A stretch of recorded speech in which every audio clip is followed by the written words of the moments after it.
Yes. Yes, yes. Thank you very much. Tom Bassett-Dilley, 1042 Highland Avenue, and I have my architectural practice also here in Oak Park, 216 Harrison Street. Happy New Year. Happy new decade. You too.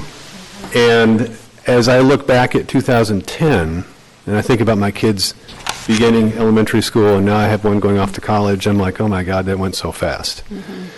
And I bet going to 2030 is going to be just as fast.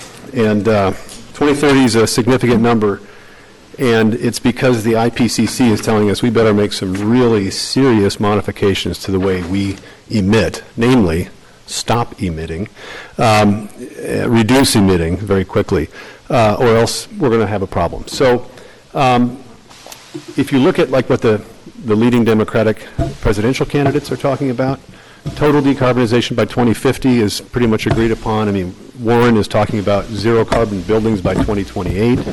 It's radical. So what is decarbonization? It means we don't burn fossil fuels. All the gas boilers are gone. All the gas hot water heaters and the gas furnaces are gone. We're replacing that with electricity.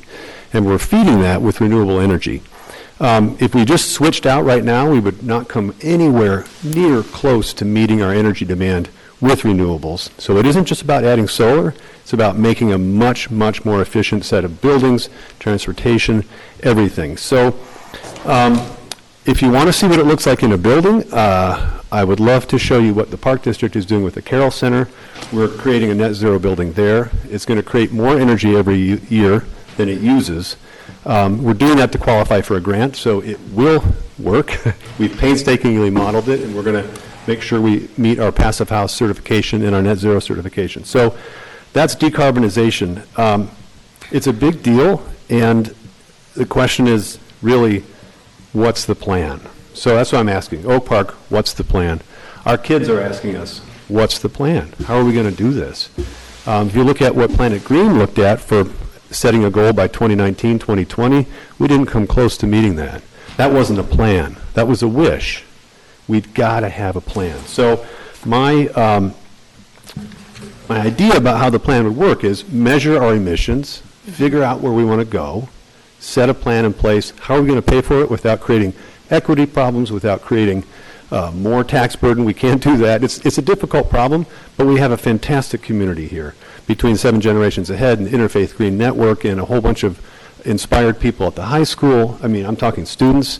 We have a great community to leverage. So I would ask that you fund somehow, whatever means that is. If it's through Mindy Agnew, if it's through the Energy and Environment Commission, if it's a consultant, whatever, let's get a plan in place. If that's not enough to convince you, let me just say that Evanston has one.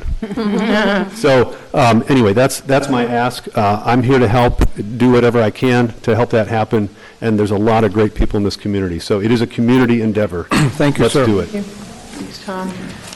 All right. We have a couple of proclamations. Mr. Mayor, there are minutes. They were under the non-agenda public instead of under minutes. So can we get a motion to approve those?